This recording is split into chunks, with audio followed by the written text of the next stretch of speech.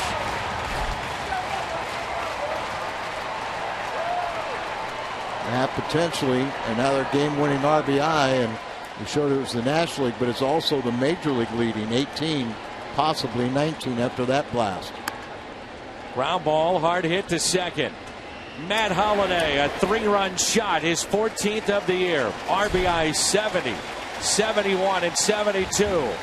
A line drive into right center. This ball smoked. Cardinals on top, 4-1.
On his 14th this year.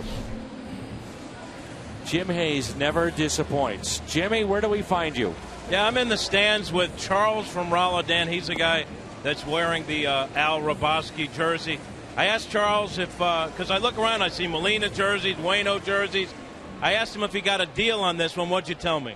I bought it full price at the Galleria, had it made. Because you like Al. I love Al.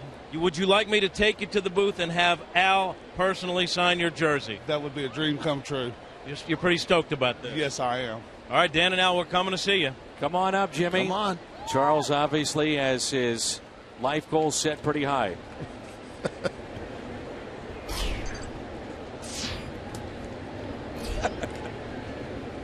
There's a line there I probably shouldn't use. Come on, Charles. Come on up here.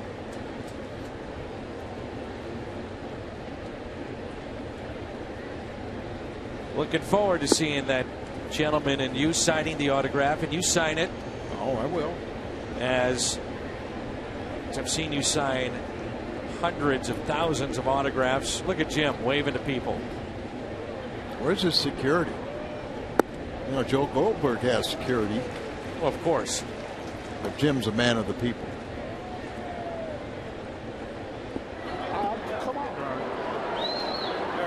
He's even got a little walk like you too, Al. I'm a rough and tumble fan. Get out of my way. You sign it, the Mad Hungarian, Al Roboski. The strikeout of Soler.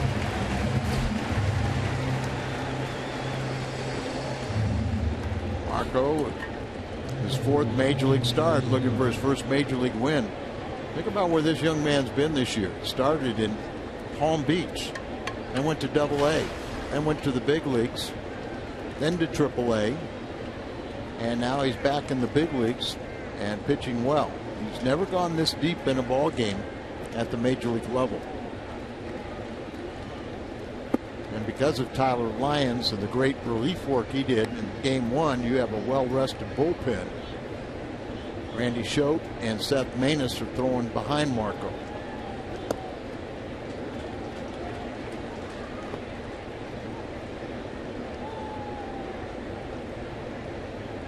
One ball and one strike.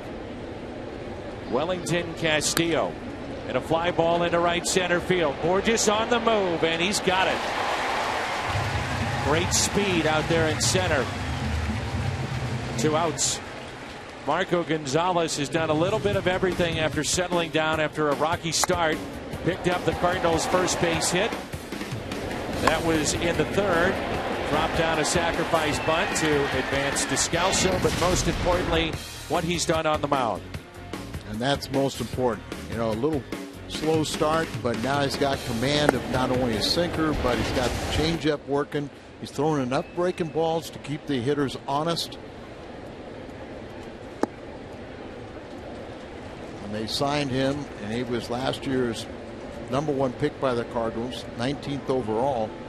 They said he was close to the major leagues, like a Michael Wacha, and just following those footsteps. I think we're all excited to see what Michael Wacha is going to do tomorrow when he'll make his first start since June, and that'll be at the AA level, about 40-45 pitches. He has shown what you pointed to. Rick talked about it in his hit in the 5th. A better breaking ball, and that was a good example there, just that last pitch. And that's what we said. You know, he's had to go down and work on a breaking ball. He just had nothing. The hitters could just forget about seeing any kind of breaking ball, and then, you know, if you're looking for the changeup, you could adjust to, you know, he doesn't throw that hard. It's 90 miles an hour, tops out, but if he threw a breaking ball, you could jump all over it if it was a hanger, but he couldn't throw it for strikes. Here's a 2-2. Marco Gonzalez, basically this time last year, 4 starts, 16 2/3, 13 strikeouts. That was his professional career at that point. And just like Michael Wacha, you know, they feel like. Fly ball right center again. Borges on the move. Yes, sir. He's got it. How about that speed of Peter out in center? Make it close quickly.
Farmland Foods.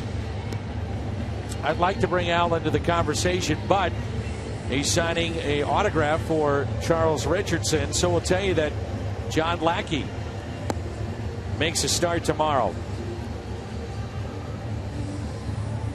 Charles Richardson came in with his wife Kelly.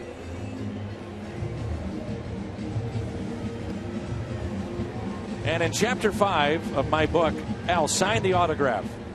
And there it is. Al doesn't know, though, that Charles told me that thing will be up on eBay in about an hour.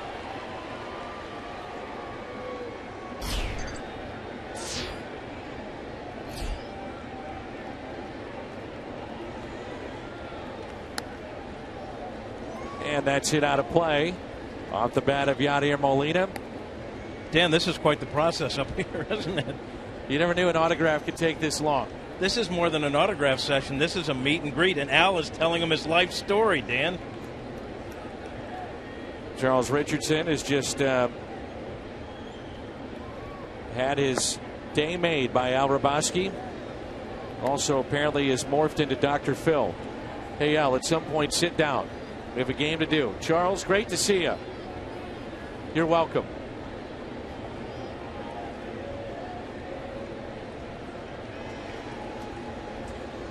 And Al has told me if you wear his jersey to the ballpark, we'll get all of you up here at some point.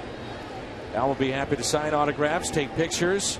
All I know is there's a very unhappy young lady who in game 1 was wearing, we showed a shot of a young lady wearing a Raboski jersey, and you didn't treat her to that. What am I, your PR agent? Yes, you are. My PR, my agent, you know, everything. My confidant. Well, if she comes to another game, which I'm sure she will. She may be still at this one. So I think you ought to just take the next few innings off and go search the stands for her. I wouldn't do that to our viewers.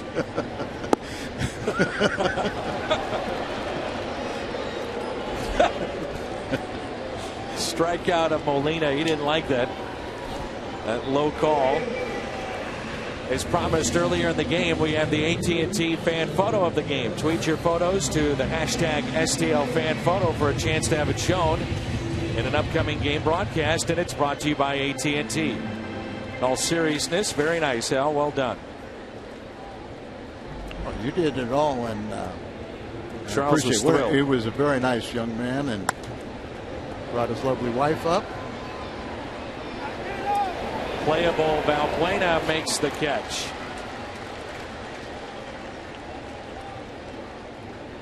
Said he had all my baseball cards, but he didn't know what happened to him when he moved to Missouri.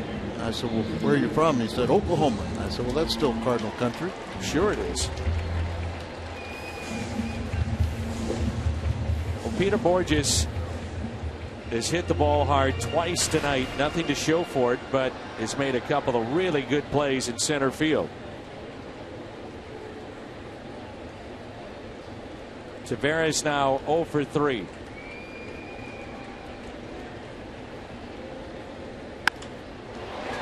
Center field. That one finally drops for Peter Borges. 3 good at bats tonight. Yeah, his second half has been so much better. Started in July, and you know his defense and everything. We highlight how great speed, closing the gap on the balls, but everything about his game has really improved quite a bit. Ticket Fest at McDonald's. Download the free McD app. $8 tickets coming up against some Central rivals. You're up 4-1. This would be the time you could be aggressive if you're Peter Borges. However, you're dealing with the 8th place hitter. But part of the equation is Marco Gonzalez. If you would pitch around. Well, they've got Grichuk at the on-deck circle. And I think Mike Matheny's already made the decision that he's got 6 very good innings out of Marco Gonzalez. You have the rested bullpen. Keep it a very positive. Give Marco that first win. Keep it very positive. You know, allowed 1 run. And in line for the victory, turn it over to the bullpen.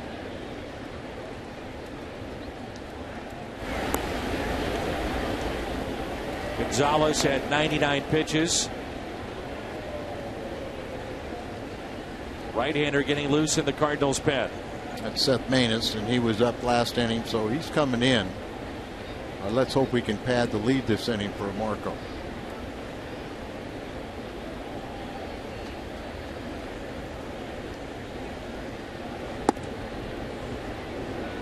Marco only allowed 3 hits, and the last one coming in the 2nd inning. So he settled down and gave the Cardinals every opportunity to win this game. Waited around for the 3-run home run by Holiday. But if we can add to it, all the better.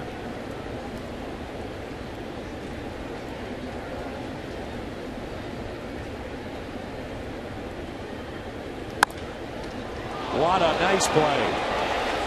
Takes a potential hit away from Descalso.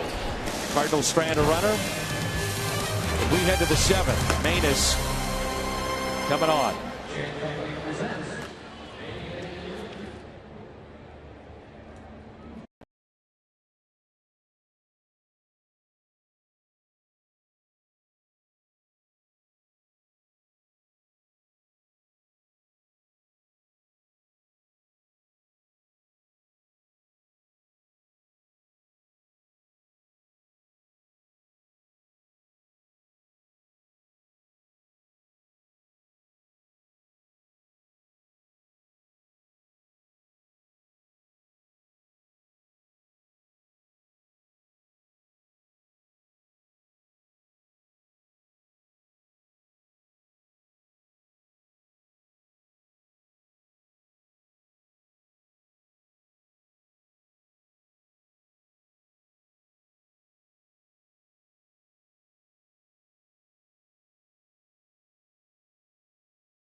At 12:30, look back at a critical comeback win from September of 2011. Toyota Cardinals Live.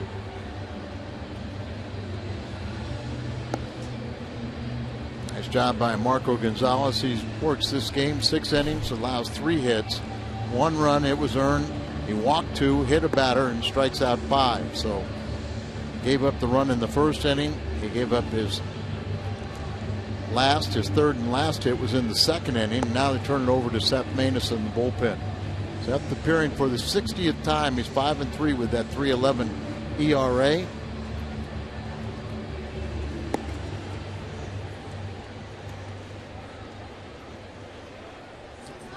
also has 2 saves, Seth Maness.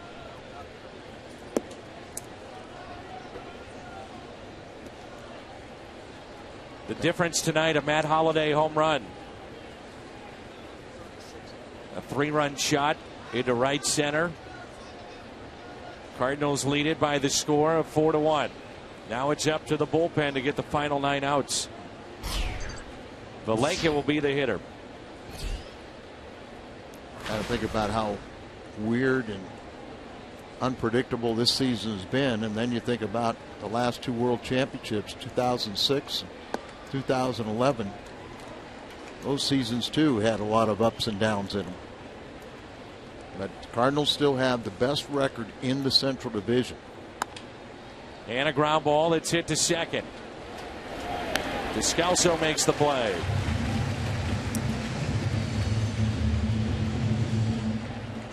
One away. Excuse me, Wong makes that play. And there's 1 out here in the top of the 7th. And if Seth Maness is right, we'll see more of those ground balls.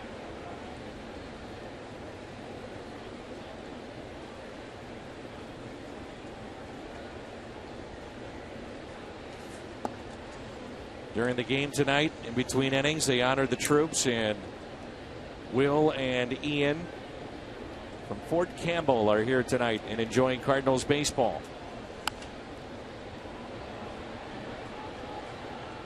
I always love that. Many of the visiting parks that we're at, they designate a half inning to the troops to be recognized veterans of various wars or even current members of the military. Thank them for their service. Always nice to do it. That's up and in. 2 balls and 1 strike on Matt Caesar. Caesar's going, what did I do? What do I get this little chin music for? But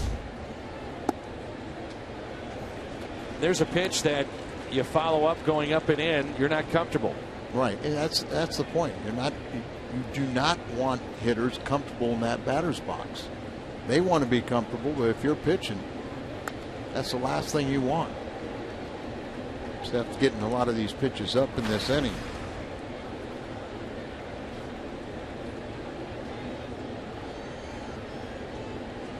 Two and two the count.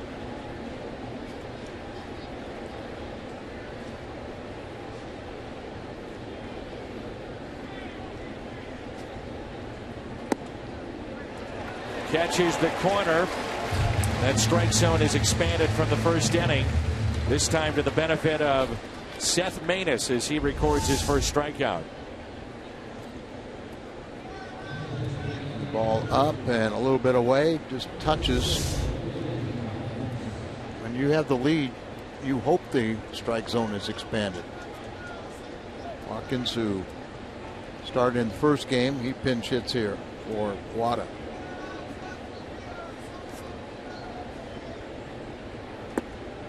And there's a strike to Logan Watkins. Watkins homered in game 1 of the doubleheader.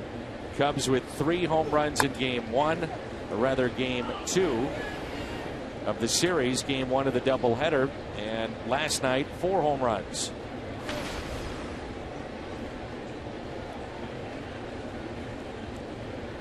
Who would have thought it would be rookie Marco Gonzalez to stop the bleeding, but that's what we have here tonight. You complete this one, and then you come out tomorrow morning to win that one. You split. And Maine is 2 strikeouts in the inning. Let's stretch here at Busch.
By a Holiday.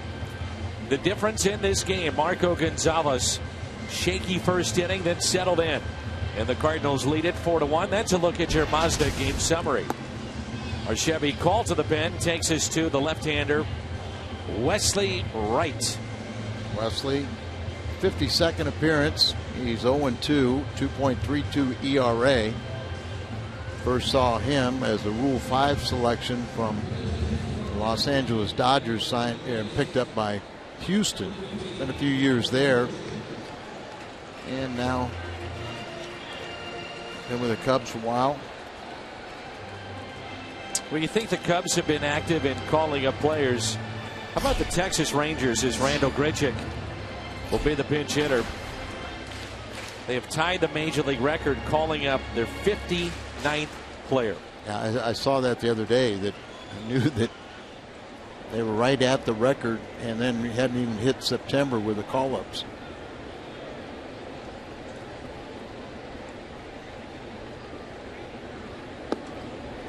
Grichuk takes ball one at a base hit. Game one of the doubleheader earlier today. It's Wesley Wright's first year with the Cubs. Last year he split time between Houston and Tampa Bay. Grichuk base hit into left. He has been hot since he's come back up. Well, he told me that he's going to be much more aggressive this time. Really had a high strikeout total the first time at the big leagues, but he's a much better player right now and feeling it. And it's just natural. You're a little bit in awe of the big leaguers. Even though you're in spring training, but you come to a new organization, you kind of feel like they make you a part of it, invite you to spring training. But went to Memphis, hit a team high 25 home runs there, but just 259. Might be a good time here with a hit and run potentially with Carpenter at the plate. Why not? Get something moving. Drops down a bunt, a beauty, right to first, and they just get Carpenter. That would a ball would take another revolution and rolled a little bit further. I think he would have had a base hit. He's running for a base hit, but he gets the lead runner Grichuk over to second base. See Wesley bare hands it. Tough play for the first baseman, but gets it out into fair territory where the runner isn't obstructing the view. So runner at second base, and now Colton Long.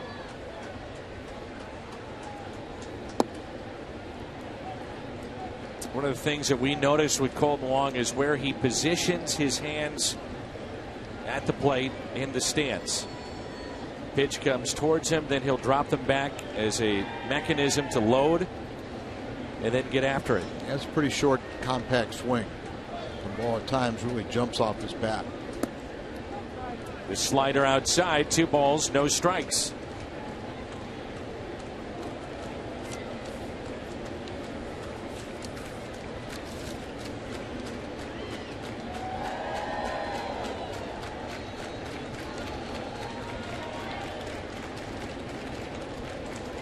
Runner at second, Randall Grichuk.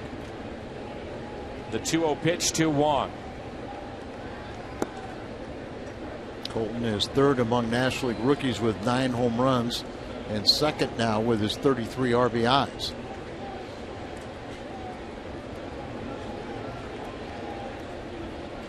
Outfield is straight away. Right-hander getting loose in the pen for Chicago.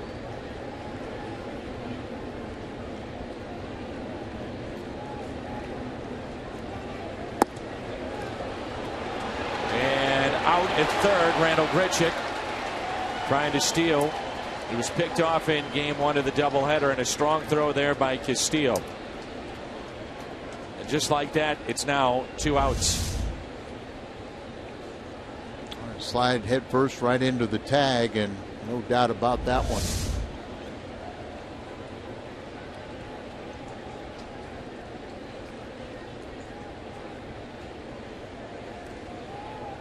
Might be a little too much, especially with a left-handed bat. Easier play for the catcher, and now Wong swings and misses, and just like that, it sends us to the 8th. St. Louis on top, 4-1.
Go to our studio with a Bomberito Sports Update with Pat Paris.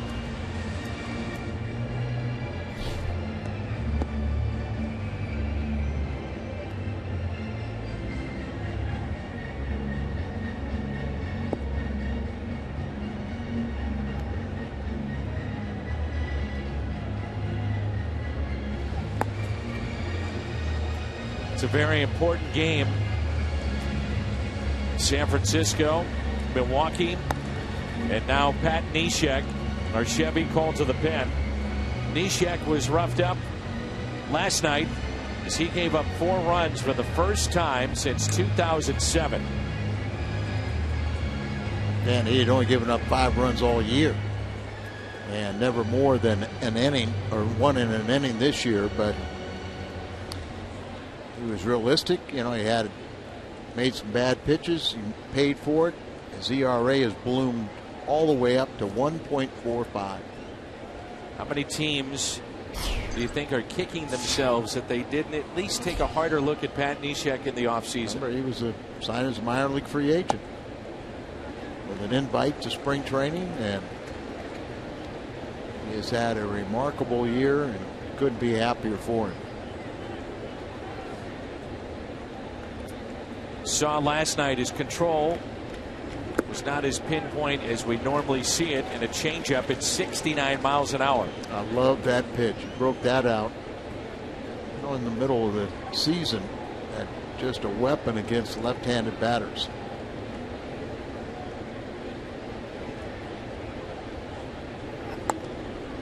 Off the end of the bat.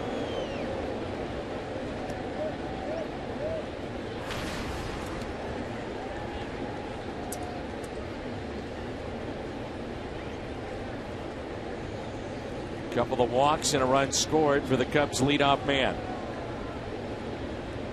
We'll see Baez and Castro.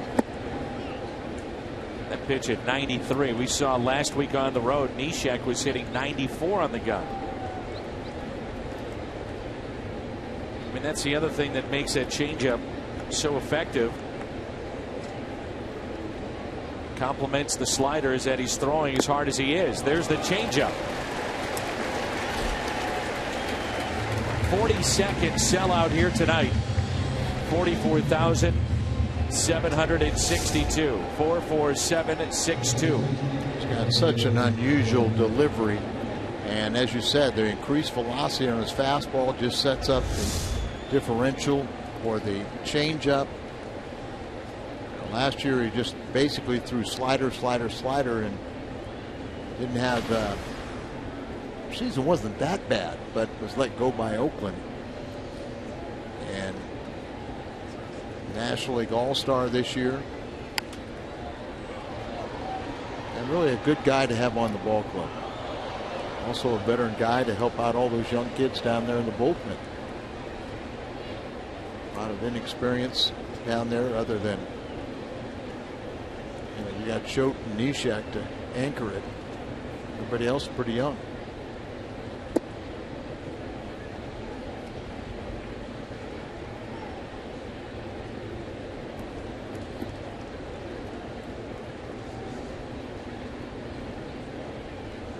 Remember when I started in the bullpen, a guy named Tom Murphy.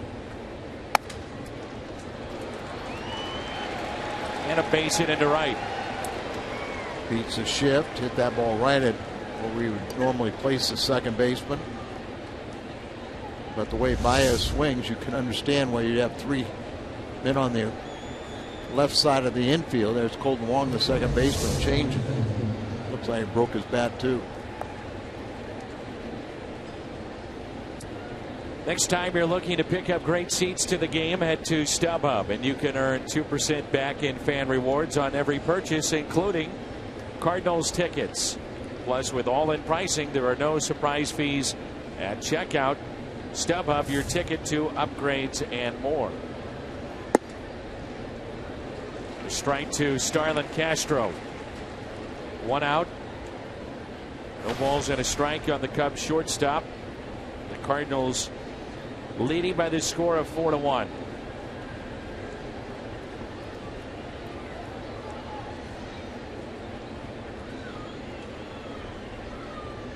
The 0-1 pitch. A high fly ball lifted into center. Borges with the catch. Baez back to first. 2 down.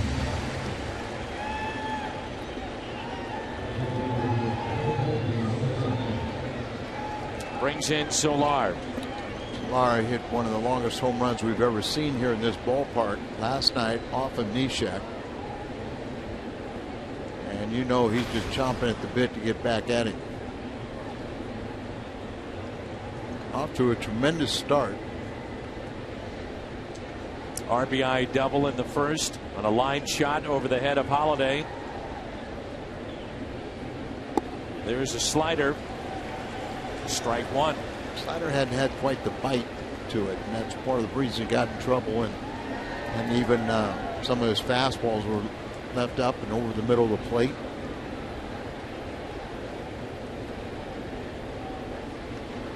There's a slider again. Now it's 0-2.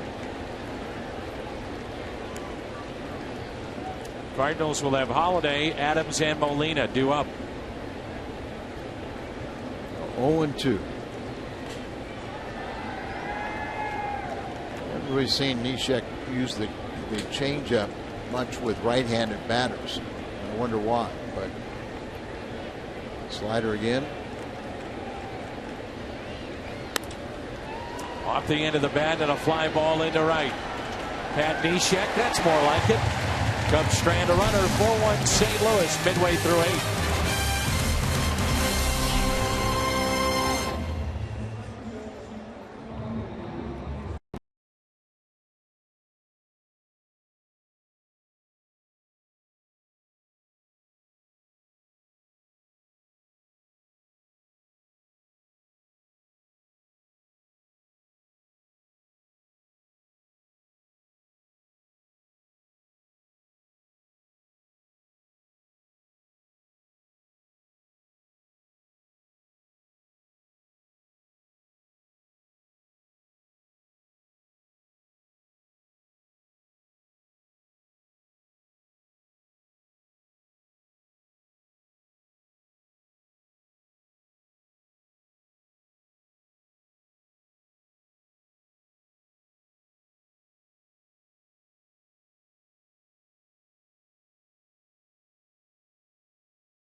That guy just loves Adam Wainwright.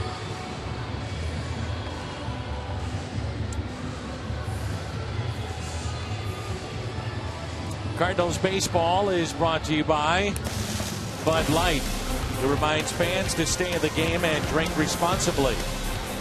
And by Ford, the official cars and trucks of the St. Louis Cardinals.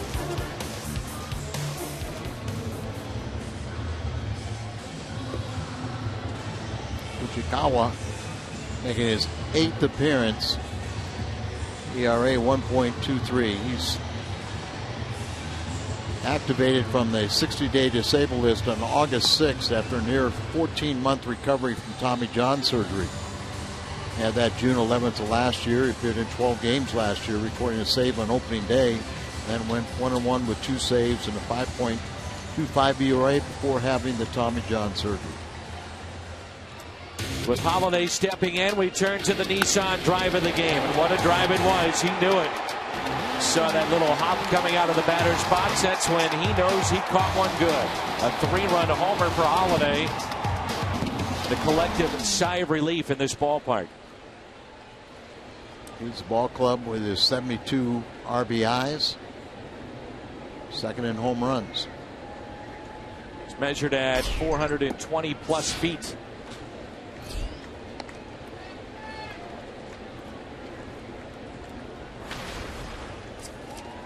Remember when Matt Holliday came to St. Louis in 2009, the trade from Oakland, his numbers were ridiculous.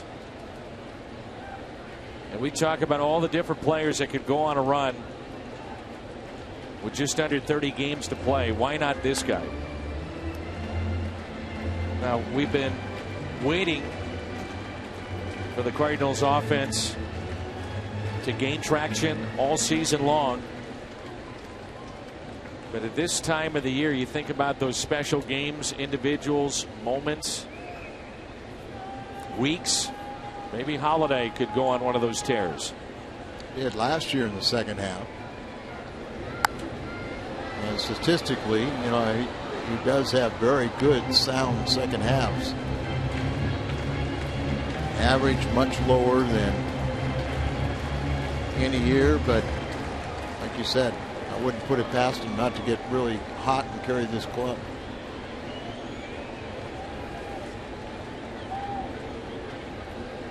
2-1 the count. Holliday, the leadoff man here in the bottom of the 8th. Holliday rips it out to deep left center. Go on a tear, big boy. Woo! Smoked that one too. Solo shot, his second of the night. He's got 15.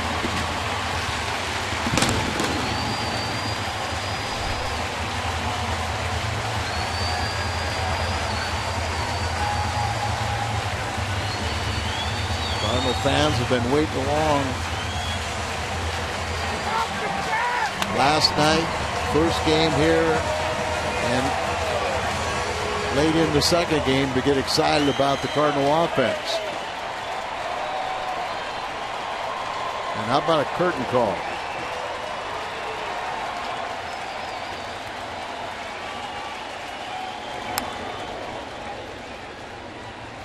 I was thinking the same thing. We might get that curtain call. Yeah, we really haven't seen too many of those this year, but let's need to get that and excite the fans a little bit.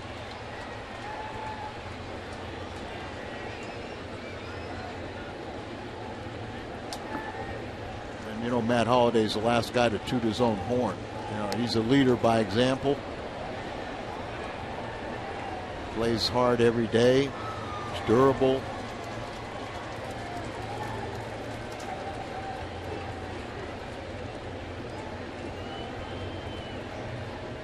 Here's a 1-1 pitch. That'll find the seats out of play. This one measured at 432 feet. No doubt about that one. 19th career multi-home run game for Matt Holliday. He knew he got that one. This one dead center field in the batter's eye area. And better than halfway up the grassy knoll. The 1-2.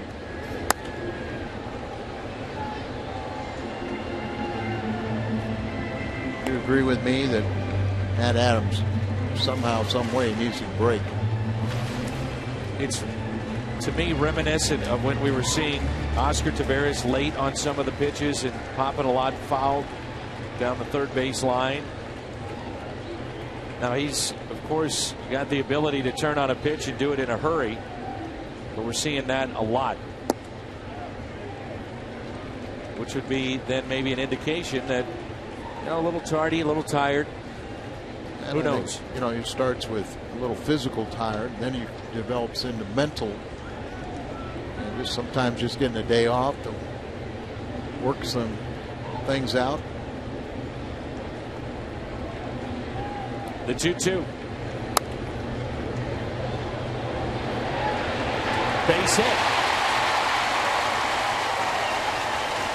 That breaks an 0 for 12, but the flare hit that sometimes that gets you going, but I just see him just a little physically tired.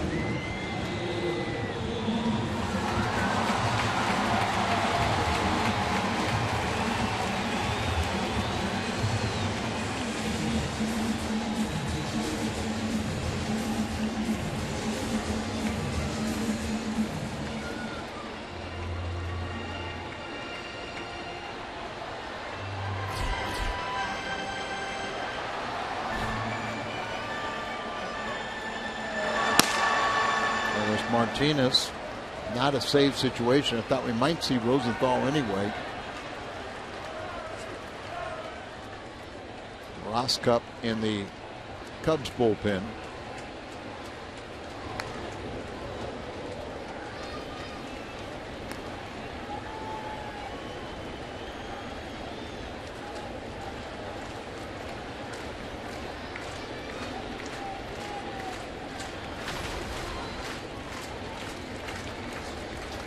Yachty with a base hit to right field.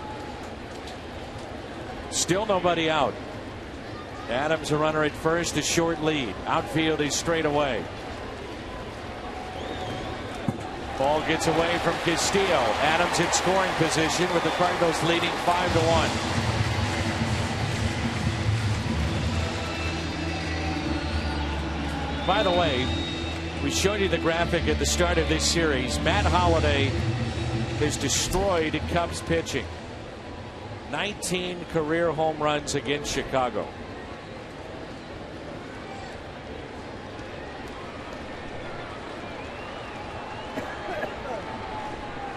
Jake Peavy with a no-hitter through 6 against Milwaukee. He's thrown 84 pitches.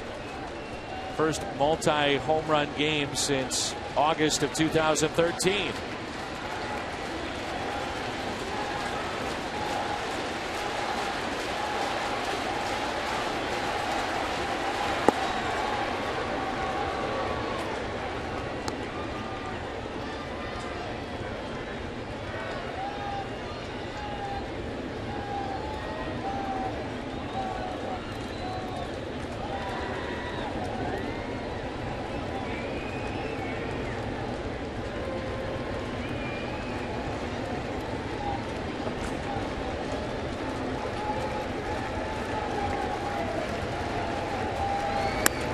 Up the middle and off the glove of Baez. Everybody's safe.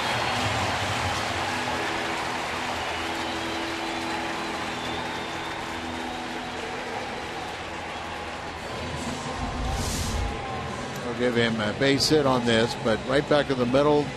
Ichikawa can't get it. Baez tries to backhand it, and it comes up, hits him on the wrist. So Yachty, in his second game back after the thumb surgery, he is 2 for 4. And Rosscup will be coming in. Runners at first and third. Tavares due up when we come back. The Cardinals trying to add on.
night in his second game since returning from the DL. A splitter, but see it hangs up a little bit, and look at Yachty just riveted on the point of contact, really concentrating there, sending it right back up the middle, and gets rewarded with his second hit. Zach Roskup appearing for the 11th time. He has no record, 6.48 ERA, has allowed 2 home runs in 8+ innings and 11 strikeouts in that 8+ innings. He spent some time on the DL with shoulder strain.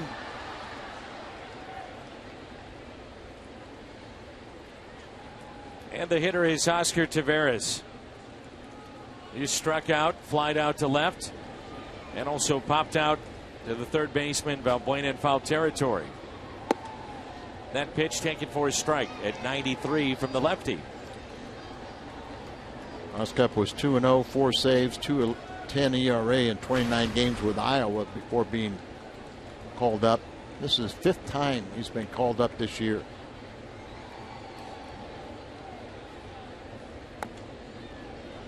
No balls, 2 strikes.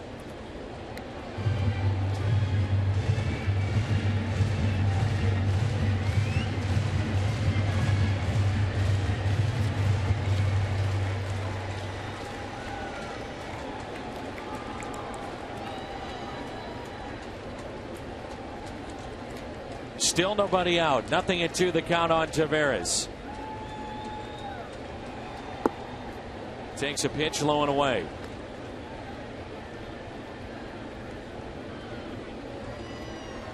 One of the folks behind the scenes that's with us day in and day out is Pete Mata. Thanks to Pete for all his hard work. Some long hours today.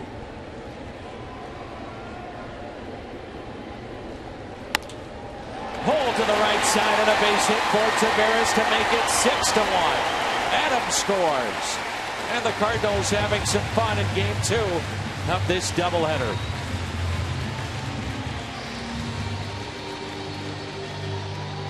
Left-handed hitter, and we see at times that Taveras will tomahawk the ball. He'll get up on top on that high delivery, and you see still be able to hit down on that pitch.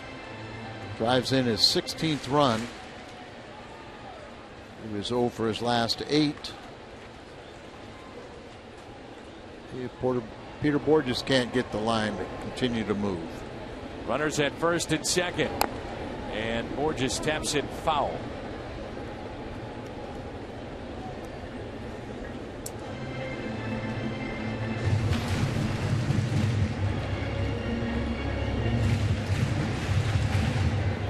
It is August 30th. Rosters expand on Monday. Mentioned the name already of Tommy Pham. Very well could be on his way up. Kevin Segrist. Cardinals hoping to get Michael Wacha back. You have to think that Marco Gonzalez is in the plans at some point, depending on what happens with Memphis. Blocked nicely by Castillo. Good play. That's a tough pitch to block for a catcher with the spin of a breaking ball. Yeah. It seems like when it's off there, thrown by a left-hander, it makes it even more difficult.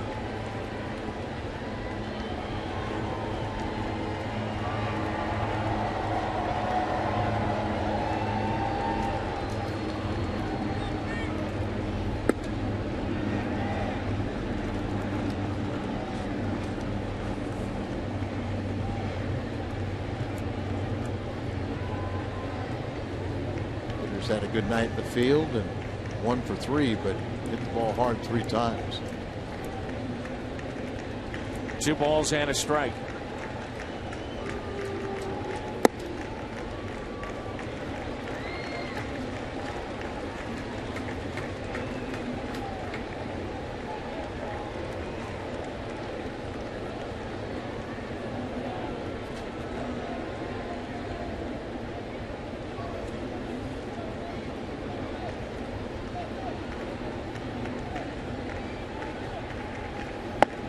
Inside, and the bases are loaded.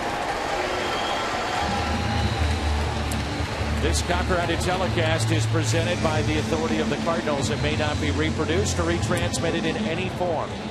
And the accounts and descriptions of this game may not be disseminated without the express written consent of the St. Louis Cardinals.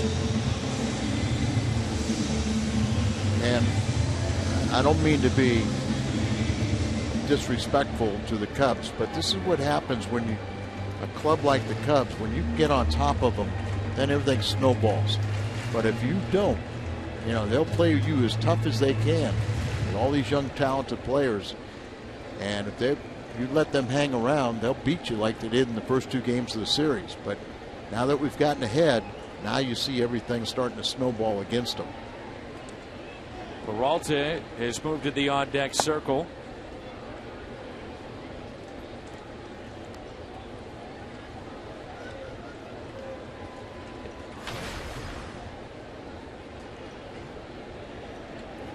And Johnny Peralta would be the pinch hitter for Pat Neshek.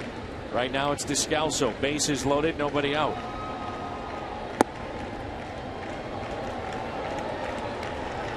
We have not seen Trevor Rosenthal since Monday.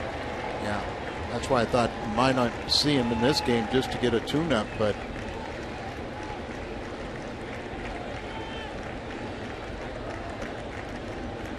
the 0-2. Off the end of the bat, this may drop. It's sinking, and it does drop. Descalso comes through with an RBI base hit. 7-1 St. Louis. And a 2-hit night for the Cardinals shortstop. 10th RBI, just nothing fancy about it. Pops it up, but it has enough to go right in the Bermuda Triangle. All 3 converge on it, but nobody can get it. And look at the throw way offline.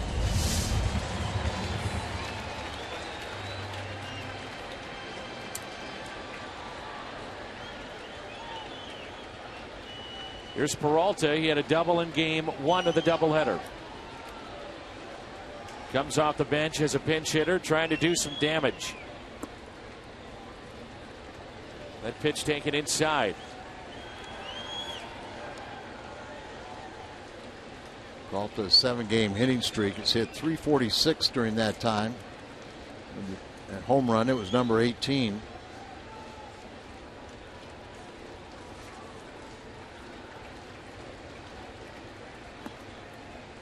Two and 0. He's 6 hits shy of 1,500 for his career. And his next home run will be number 175. Wouldn't this be the time to deliver a crushing blow?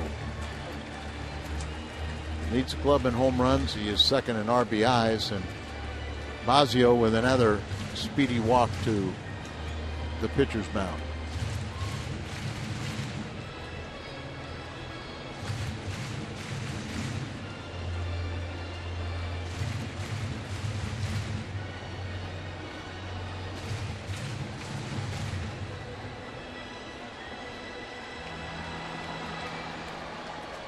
Two and 0 the count on Peralta.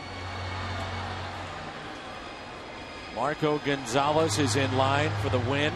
The Cardinals hold on. His first major league win. Did a really nice job tonight. Yeah, really settled in after that first inning. And remember, that's when that strike zone was real tight for both sides, and might have a factor, but he didn't. Only allowed 3 hits in his 6 innings of work. The 2-0. Now 3-0. Roscup struggling to find the strike zone. It's amazing when you see young players that have issues sticking with the big league club. Roscup not trying to throw balls, obviously. It's something they've done so well all their lives. Probably throw strikes. And you get to this level, it's just different. He's been up and down 5 times. And you start looking over your shoulder. It's, Dan, when a pitcher's looking over his shoulder, is like, I've got to be so perfect right here, or I'm going to be sent down again. A hitter thinks the same way, and you just can't play that game that way. Just too tight. 3-1. Now 3-2.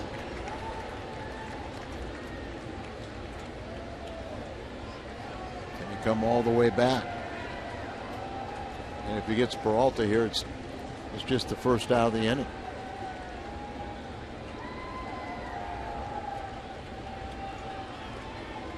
Three-two pitch. Missed inside and an RBI. Bases loaded walk for Johnny Peralta. 8-1 St. Louis.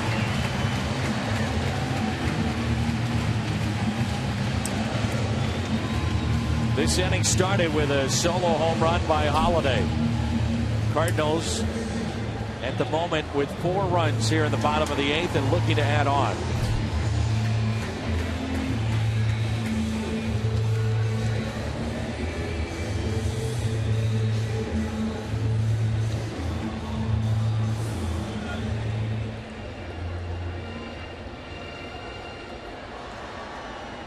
Nobody is throwing in the Cubs bullpen. This is all on the lefty right here.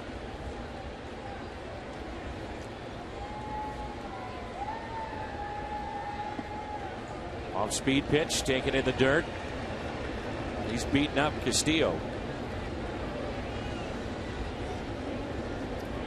Even if Roskup has a long inning here, you come out of a doubleheader and your both pitching staffs will be in very good shape.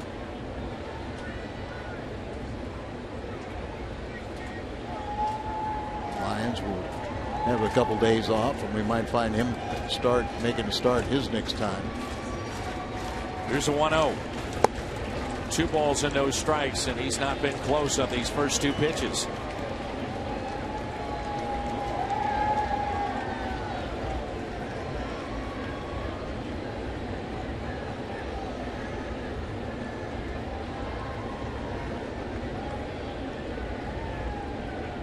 Carpenter is walked and scored a run, flied out to left, walked and scored a run again. Then the sacrifice bunt in the 7th. 3-0. And you're Rick Renteria. You're sitting there saying, well, this is on your young lefty, but you never want to bury a player too. No, and that's why the bullpen phone just rang, and they're going to get somebody back up. Like another left-hander.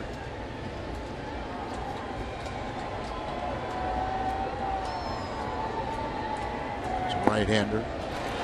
Walks in another run.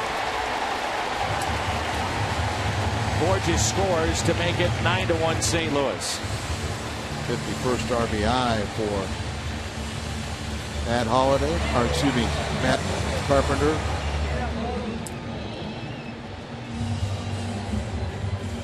Third walk for Roskup, and the last 2 were walks with the bases loaded. So Castillo will go out and talk to him. Delay in time for their reliever righty to get ready. Carlos Villanueva has been a swingman for Chicago.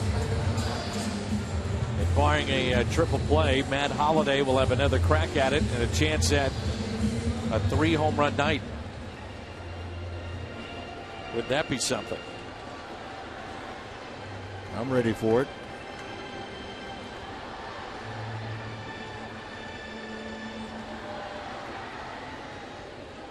A few days ago, you'd say that Johnny Peralta is the only one who has a shot at 20 home runs this year, but nowhere close in the dirt. Ball 1 to Colt Wong.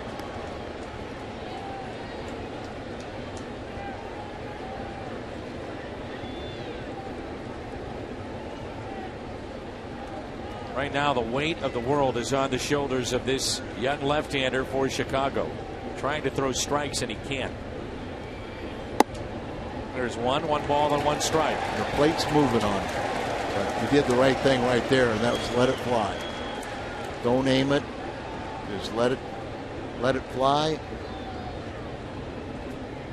Just let your muscle memory take over.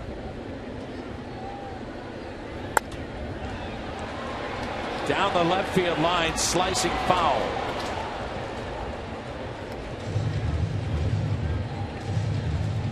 When you're struggling like that, that ball usually ball's fair.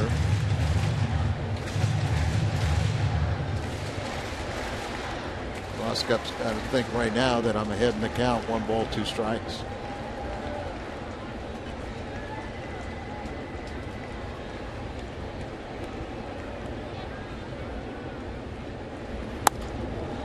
Spoiled by Wong.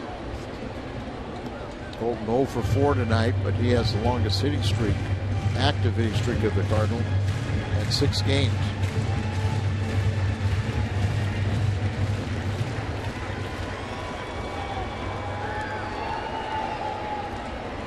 Check that. Peralta has one at 7. Up the middle and a base hit. 10-1 Cardinals. Descalso scoring. And here comes Matt Holliday. Will that be it for the lefty? You'd have to think so.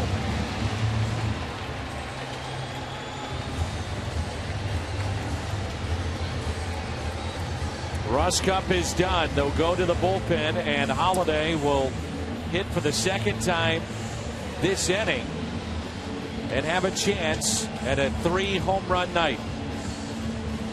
Already with 4 RBIs. Holliday back in the 5th, busted open a 1-1 game. A 3-run homer. Then in this inning, launching one in center field. Holliday is coming up. Don't go anywhere.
.38th appearance, the ERA of 4.61. The bases are loaded, and the hitter will be Matt Holliday. Villanueva did make 5 starts for the Cubs, and he's pitched much better. 201 in his 30 relief appearances since moving back into the bullpen. Did make a spot start on July the 5th, but he has 2 saves this year. 9 straight Cardinals have batted this inning. Cardinals with a 6-run 8th inning and counting. Bases loaded, nobody out.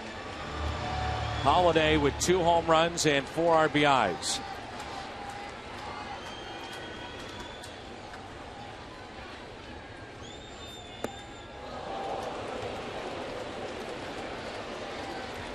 Wasn't going to get cheated, was he? Oh, they let off this inning with his 2nd home run of the game.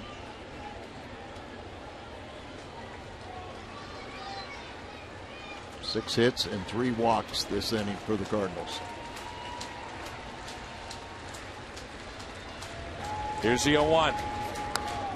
Now 0-2.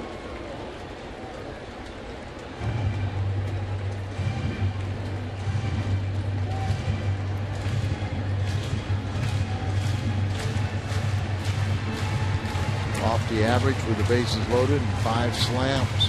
3 for 7 this year. The RBI total has jumped up to 73 with a month to go for Holiday. In the hole, 0-2, and now time is called. A couple weeks ago, it looked like the Cardinals may not have an 80 RBI man. Possibly wouldn't have a 20 home run man. And yet still could win the division.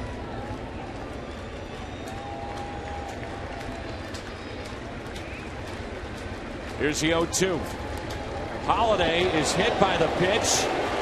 Another run will score. 5 RBIs tonight for the Cardinal left fielder. He hit him with an 0-2 pitch.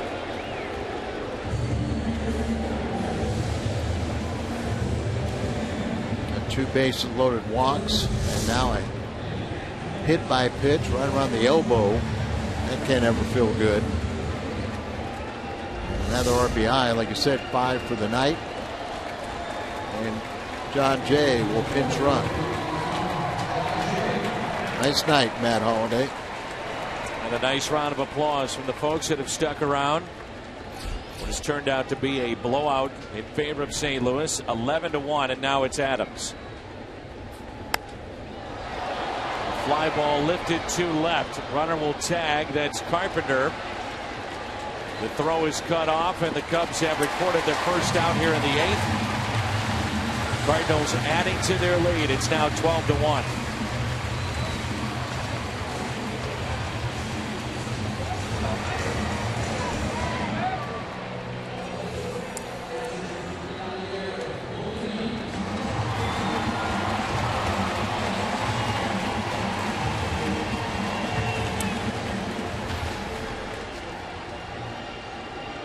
Got 2 for 4 in his second game coming back.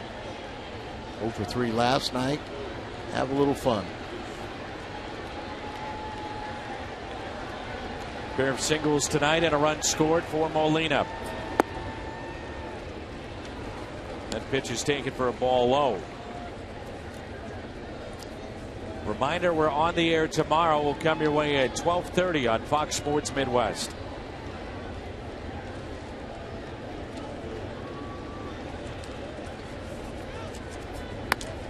And that's a base hit into right. 3-hit night for Yachty. Wong being waved in. He'll score. 13-1 St. Louis. Save some of this for tomorrow.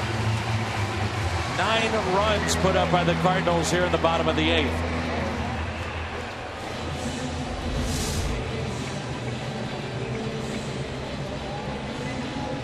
Up and in, good inside out stroke, goes to right field with it.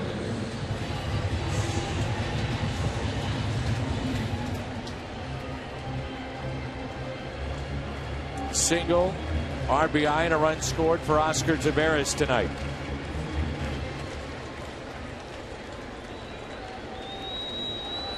Martinez has thrown 5 innings in the bullpen, getting ready for the 9th. 13 hits, 13 runs. First pitch to Taveras. They've changed it as Greenwood now because Martinez threw too much in the bullpen.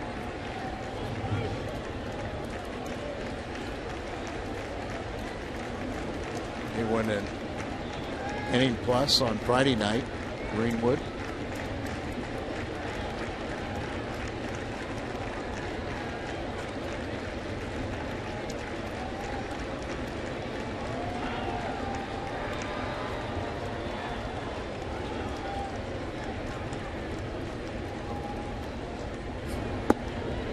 Two.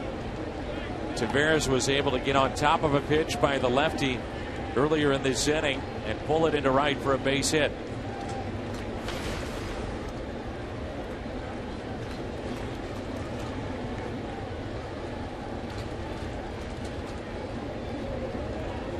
He's the 12th man to come to the plate this inning.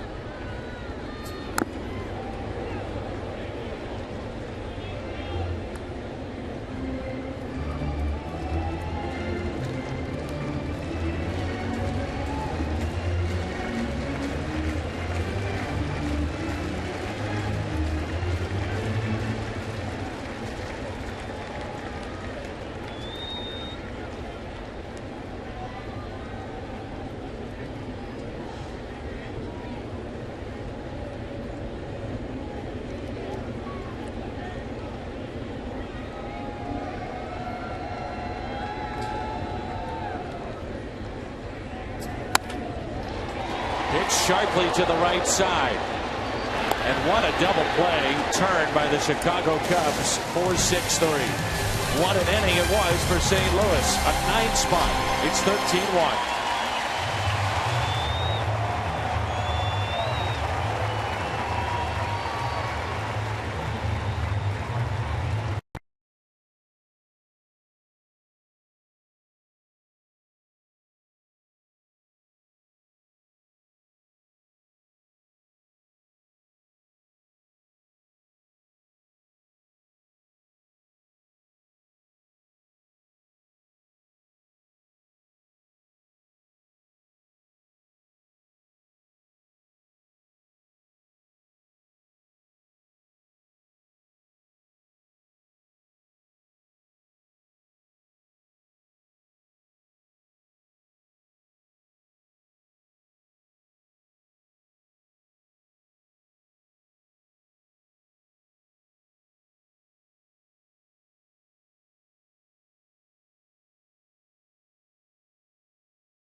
Sixteenth appearance.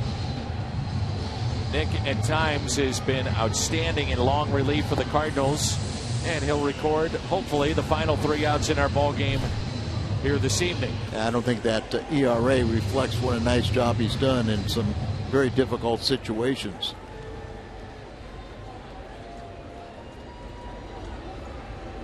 Marco Gonzalez went 6 innings in this game, gave up 3 hits, 2 in the first inning when he allowed his only run, and the 3rd in the 2nd inning.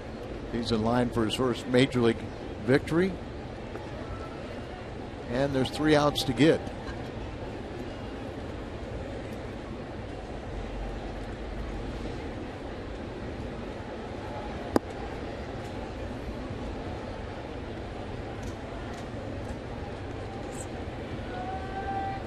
The great Julia Rowe just made an appearance in the broadcast booth. Works here behind the scenes at special events with the Cardinals, and is running our Tony La Russa night coming up on September 15th. Perfect. How's this ticket sales going for that? Excellent. Nearly sold out. Descalso makes the play. You'll enjoy this. She was the one that had to be with Bob Gibson the 2 nights when Bob was in town for an evening with Bob Gibson. We're copying our night with Tony La Russa after the night with Bob Gibson. She said, I had no idea he's so nice and hilarious. She said, I just had no idea. He was, I'm telling you, Al, I know you love him. You would have loved those 2 nights. He was great. And I'll tell you one thing, I know he's, if Joe Pfeiffer's listening, I got 2 more spots for his the mini fantasy camp down in Jupiter, where there will be a night with Bob Gibson down there. But I sold 2 of those for you this evening, Joe Pfeiffer. Give you that information next week. And for the night with Tony La Russa, September 15th, off day for the club on a Monday night. It's also Lou Brock's golf tournament that day. Benefit Lindenwood sports program. There's a base hit for Luis Valbuena.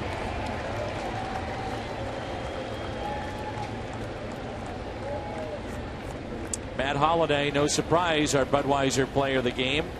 2 for 3, pair of home runs, 5 ribbies for the Cardinal left fielder. Night with La Russa, be down on the field for cocktails and hors d'oeuvres. That in itself unique. Not many folks get a chance to go down on the field. Picture with the 2011 World Series trophy. Then dinner in the Redbird Club. 90-minute Q&A I'll conduct with Tony, and then everybody walks away with a Tony La Russa authenticated and autographed baseball. Tony's pumped about coming back in town. Talked to him at the Hall of Fame, and he's a world traveler right now and also running the Arizona Diamondbacks. Last weekend he was at Joe Torre's retirement ceremony. I think I'm right about this, but they only have, the Yankees, one player. That's Derek Jeter with number 2. Torre was number 6, but one that's what, single digit? Yeah, single digit. Left. I think you're right. Out to left, and it drops in for a hit.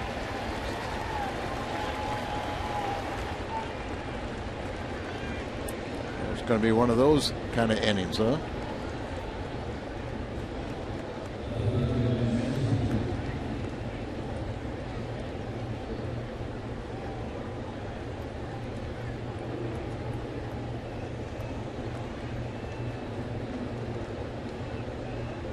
Matt Caesar. S-Z-C-Z-U-R.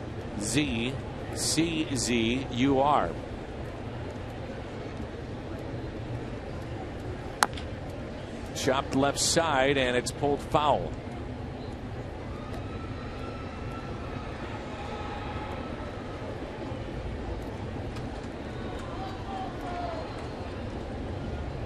It's about time for Nick to get the double play and get this game over with. Long day of baseball. Both teams have fought hard. Looks like it's going to come down to a split.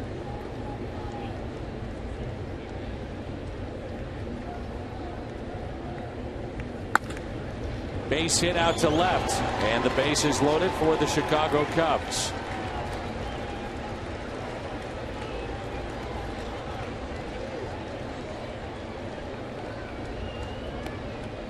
Caesar picked up his second hit. 2 strikeouts in the middle.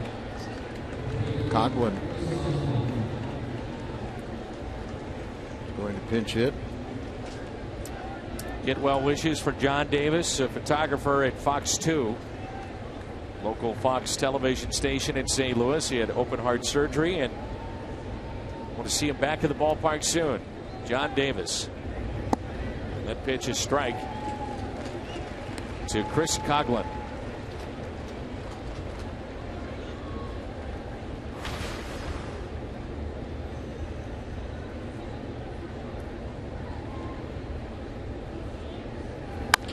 And a ground ball.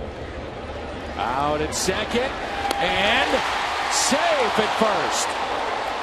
We may have an argument, a review, and this game could end with the review.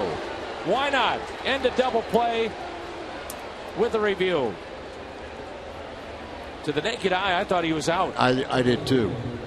And give the umpires credit if they're not going to just throw this game in. That's Gabe Morales at first base, and they got the play right, or not enough to overturn it because they won't challenge.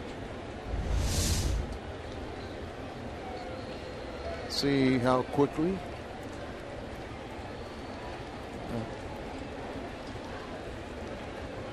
Well, that's close. That's why I say probably not enough to overturn. Right. Nick Greenwood was hoping for that as the Cubs picked up a run. 13-2. 2 outs and a 1-0 pitch to Alcantara. 1-1.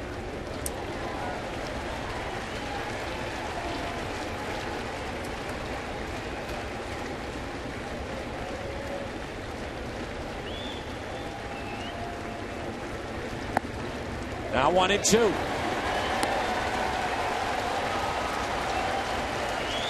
Pat Parrish recording. Horton standing by with the post-game show. 1 ball and 2 strikes.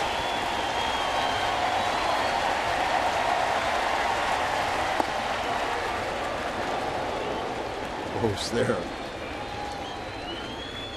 In a 13-2 game, a lot of guts taking a pitch like that close. Punch him out. Right. 2-2. They're here till the end. Long, nice play to his left, and the Cardinals earn a split in the doubleheader. Can they earn a split in the series? We'll find out tomorrow at 12:30.